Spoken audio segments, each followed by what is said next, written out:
I decided to focus really on a couple of aspects of transplantation, namely an important one: how do we deal with people who are advancing a bit in age?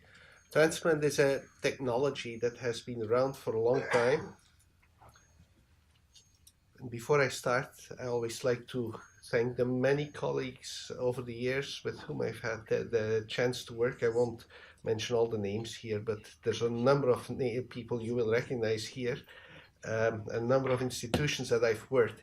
I'd like to present the issue of transplant by a case, because I think it's important. A lot of people with myelofibrosis and with myeloproliferative disorders are introduced to this topic. One should get typed, one should consider transplant, and there's two extreme ways in which this comes across to patients. One is transplant will cure everything. Transplant is the only curative therapy. Everybody will be cured by transplant, and everything will be fine. Then the other extreme is it's terrifying, it's horrible, it's never go there. It's the last thing. I was at a conference last week where one of my colleagues said it's the last thing that I ever recommend to my patients. I think both are wrong. Both are. Transplant is a procedure that has its place, and it's a difficult place. And let me tell you about this gentleman. This is a gentleman who was 72 years old when Dr. Silver sent him to me. He's a very active man, still busy, active, running his company, frequent travel. He had had P. vera for many, many years, and it was originally diagnosed during an exam for an insurance company, I believe, for a life insurance, and he had been on treatment, and you're familiar with these treatments, I'm sure.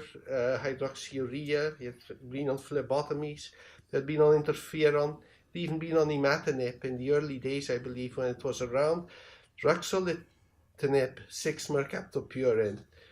Had tolerated all these drugs, had lived a very active life with, as many people do with this disorder, but we were now no longer dealing with polycythemia. We were dealing with anemia, we were dealing with low platelet counts, and we were dealing with leukocytosis. So this was end-stage polycythemia vera that had evolved into myelofibrosis.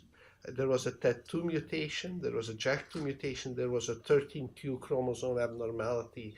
So this is a situation where we are dealing with difficult problems. We have tried all the drugs, they have helped, they have done their job. Unfortunately, none of these drugs are curative. His spleen was much enlarged and he was short of breath. So he sent to me for transplant. Is he too old for transplant? Is transplant a reasonable indication? How should we deal with this? To make things worse, and Dick, I apologize, but this is not the real marrow. This is more or less how the marrow looked. And unfortunately, I didn't have time to get the slides together.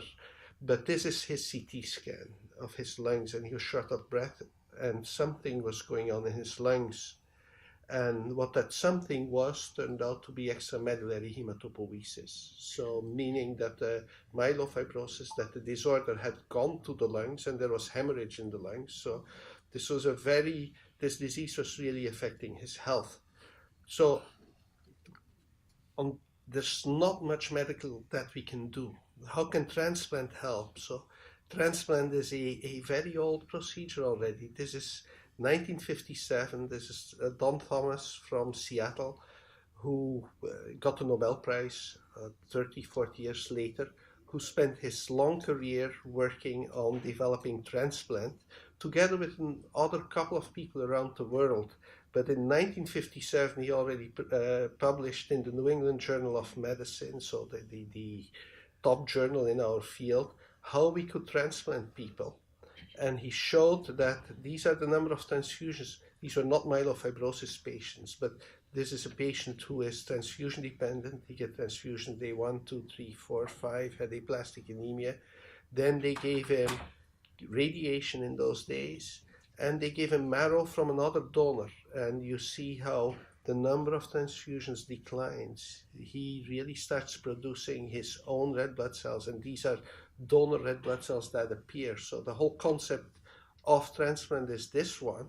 You give very heavy chemotherapy, at least in those days, practically always very heavy doses of radiation, and you provide healthy marrow from somebody else. And in these, nowadays, it's often stem cells. And that could be done, except back in 1957, it didn't work, and it worked temporarily, and people developed complications or rejected the marrow. It took another 10 years and a lot of great research that is now established fact to show that really the determinant of successful transplant is the type of donor.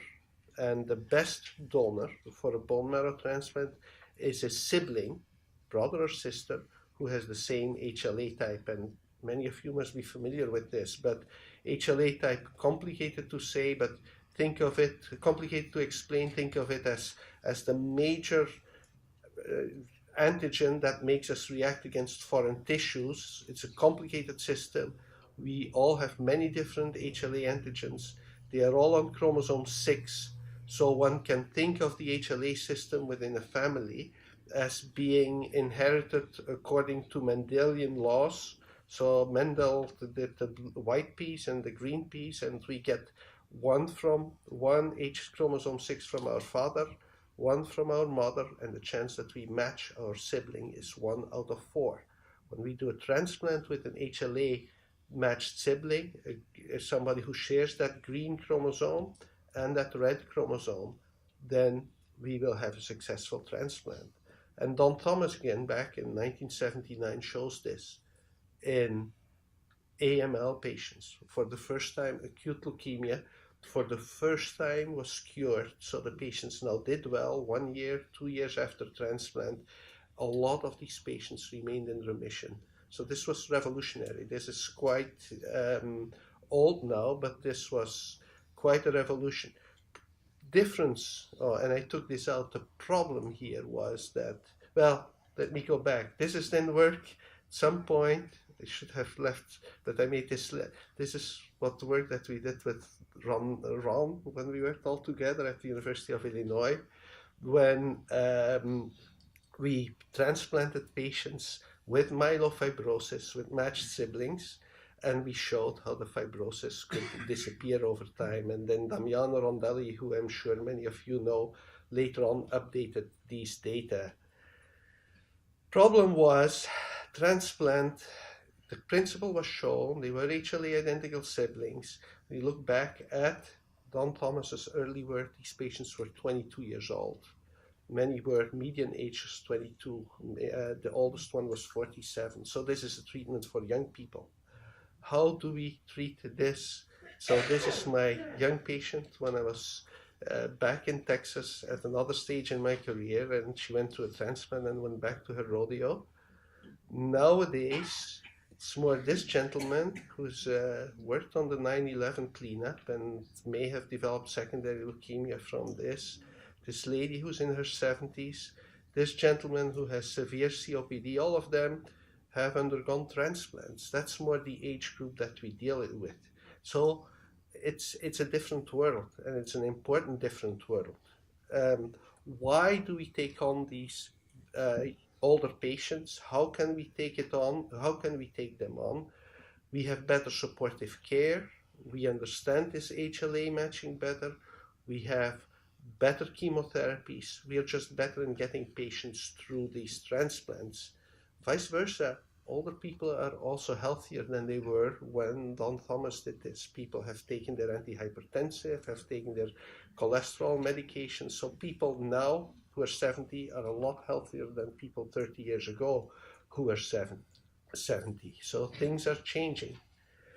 That said, my colleague at the University of Chicago then, Andy Arts, has long been interested in taking care of older patients with transplants, and he compares the transplant of an older person with an attempt to climb the Mount Everest. And he gave me these slides, and you see here, between 1953 and 1989, only 20% of the patients climbing Mount Everest were over age 40, and only 0.2% were over age 60. And if you look 2000 to 2005, 45% are over age 40 and 12% are over age 60. So we do more, we can do more, but there's a caveat to that. Because yes, trying is one thing, but getting to the summit is something else. So yes, we can transplant, and that's where we should get rid of these myths. Yes, we can take care of older patients, but it's not always easy, and we have to be careful about it. And we have to acknowledge that. Andy has done a lot of work with this, and together with one of our fellows at the time, Laurie Muffley, there's a number of people who have looked at comorbidities and at predictors for outcome of older patients with transplant. What they came up with, I think, is important and underestimated. We talk about performance score, meaning how far can you walk, how healthy are you, how well can you walk up a stair. We talk about comorbidities. Do you have heart disease? Do you have a history of prostate cancer? Do you have all these things probably matter, and we make these scores. But Andy also looked at instrumental activities of daily life, meaning how active are you? How well do you deal with your own life? How well do you deal with your finances, with your cooking, your shopping, your cleaning? This is from Geriatric's scores that were developed.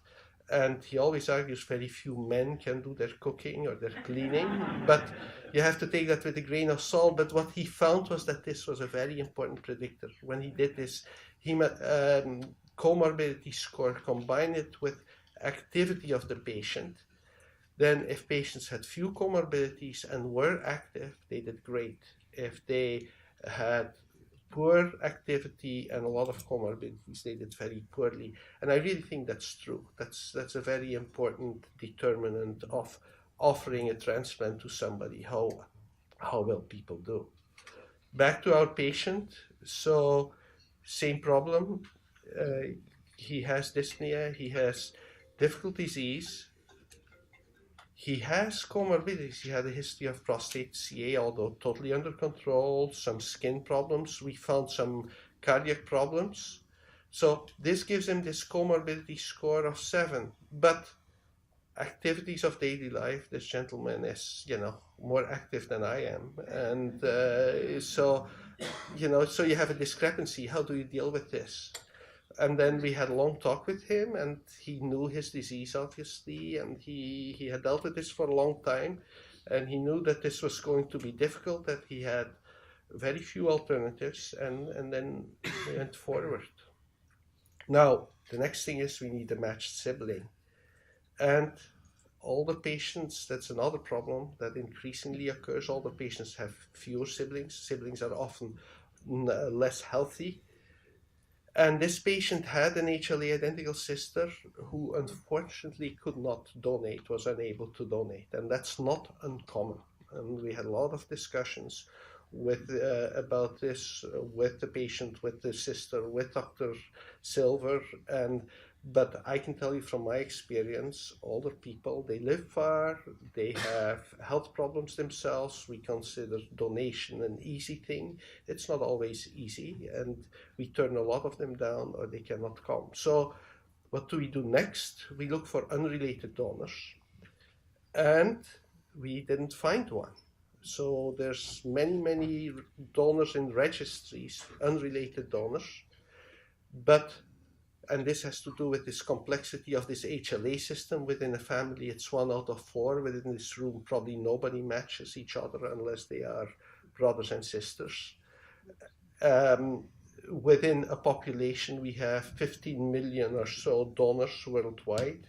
And I have trouble finding, here is my pointer, but even for Caucasians, it's a little bit ethnically related. For Caucasians, it's about 70%. For Asians, and I always point out Koreans, 40%.